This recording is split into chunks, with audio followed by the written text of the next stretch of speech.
శుక్లాంబరధరం విష్ణుం శశివర్ణం చతుర్భుజం ప్రసన్నవదనం ధ్యాయేత్ సర్వవిఘ్నోపశాంతయే. సమాధి స్థితి వివరణ. జనకుడు చెప్పింది విని అష్టావక్రుడు మరలా ఇలా ప్రశ్నించాడు. మహారాజా, వ్యవహార దశలలో నిర్వికల్పాలు చిదాత్మకాలు అయిన సమాధి స్థితులు సూక్ష్మాలుగా ఉంటాయని చెప్పావు. అవి ఏ దశలో సంభవించినో స్పష్టంగా చెప్పుము.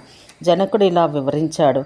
ప్రియురాలి చేత మొదట గాఢంగా కౌగిలించబడినప్పుడు పురుషుడు క్షణకాలం వెలుపల లోపల ఏ విషయాన్ని ఎరగక నిద్రను పొందక నిశ్చలత పొందును.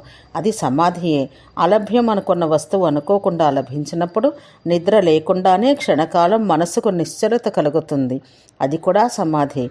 నిర్భయుడై సంతోషంతో ఎక్కడికో వెళుతున్న వానికి ఆకస్మికంగా మృత్యువు వలె వ్యాఘ్రం కానీ కాలసర్పం కానీ ఎదురైతే క్షణకాలం మనసు నిశ్చలమగను. అది సమాధియే. ఆరోగ్యవంతుడు కుటుంబ భరణ రక్షకుడు అత్యంత ప్రియుడు అయిన కుమారుడు మృతి చెందాడని విన్నప్పుడు తండ్రికి వెలుపల లోపల ఏదీ తోచక మనసు క్షణకాలం నిశ్చలమవుతుంది. అది కూడా సమాధే. అనగా మహాసుఖం, మహాభయం, మహాదుఃఖం ఆకస్మికంగా సంభవించిన క్షణంలో మనస్సు విమర్శను కోల్పోయి స్వరూప స్థితిని పొందుతుంది. ఇవన్నీ క్షణికాలైన సమాధులు. ఇలాగే జాగ్రత్త దశ నుండి నిద్రలోకి జారినప్పుడు, నిద్రలో స్వప్నం ఆరంభమైనప్పుడు, స్వప్నం ముగిసి నిద్ర పైకి వచ్చినప్పుడు, నిద్ర ముగిసి జాగ్రత్త దశలోకి వచ్చినప్పుడు క్షణకాలం మనసు దేన్ని గ్రహించకుండా విమర్శరహితమై సమాధి స్థితిని పొందును. దూరంలో ఉన్న ఏదైనా ఒక పదార్థాన్ని ఏకాగ్రమగ బుద్ధితో చూస్తున్నప్పుడు మనసు దీర్ఘమై దేహంలో దేహరూపంగా, ఆ పదార్థంలో ఆ పదార్థ రూపంగా ప్రసరిస్తుంది. దేహానికి ఆ పదార్థానికి మధ్య పెద్ద తాడులా ప్రసరించి ఉన్న మనసు ఏ రూపాన్ని పొందకుండా నిర్వికల్పంగా ఉంటుంది. ఆ విధంగా కేవలమైన మనస్సును చూస్తూ ఉంటాము. ఎందుకు ఒక మాట విను. ఈ వ్యవహారమంతా భిన్నములైన ఖండ జ్ఞానముల సముదాయంగా జరుగుతోంది. చెట్టునందు ఒక ఖండ జ్ఞానం, పండునందు మరొక ఖండ జ్ఞానం కలుగును. ఈ ఖండ జ్ఞానాలన్నీ తరంగాల వంటివి. తరంగాలకు లోపల ఉన్న అఖండమైన జలం వలె వివిధ ఖండ జ్ఞానాలకు ఆధారంగా ఉన్న ఏకరూపమైన జ్ఞానం వ్యవహారాలలో ఎవరికీ స్ఫురించదు.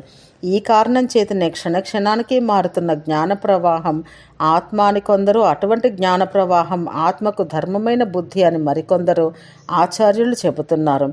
ఆ క్షణిక జ్ఞానముల ప్రవాహంలో ఒక క్షణిక జ్ఞానానికి మరొక క్షణిక జ్ఞానానికి మధ్యలో మనస్సుకు నిర్వికల్ప దశ ఉంది. కావున తెలుసుకోగలిగిన వానికి వ్యవహారంలో కూడా ప్రతి క్షణం సమాధి ఉంది. ఇతరులకు అది కొందేటి కొమ్ము వలె అసంభవంగా తోస్తుంది. అది విని అష్టావక్రుడు మరలా ఇలా ప్రశ్నించాడు. వ్యవహారంలో ఉన్నవారికి కూడా సమాధి సంభవమైతే సంసారం ఎలా జరుగుతోంది? సుషుప్తిలో జడమైన అవ్యక్తం భాషించడం వల్ల ఆ దశలో కృతార్థత లేదు. కానీ ఇప్పుడు మీరు చెబుతున్న నిర్వికల్ప దశ సమాధే కదా. అందులో శుద్ధమైన చైతన్యమే భాషిస్తుంది. ఆ చైతన్యం సమస్త అజ్ఞానాన్ని నశింపచేస్తుంది. అటువంటి నిర్వికల్ప సమాధి కలిగిన వానికి మరల సంసారం ఎలా సంభవిస్తుంది? జనకుడు ఇలా వివరించాడు. ఈ సంసారం అనాదిగా సుఖదుఖ ప్రవాహ రూపంలో మహాస్వప్నంలా అందరి చేత అనుభవించబడుతోంది. దీనికి మూలమైన అజ్ఞానం జ్ఞానం చేతనే తొలగునని విద్వాంసుల చేత నిశ్చయించబడింది. సవికల్ప జ్ఞానమే ఆ అజ్ఞానాన్ని తొలగించును. నిర్వికల్ప జ్ఞానం వల్ల ఆ అజ్ఞానం నశించదు. నిర్వికల్ప జ్ఞానం చీకటికి వెలుగు వలె దేనికి కూడా విరోధి కాదు.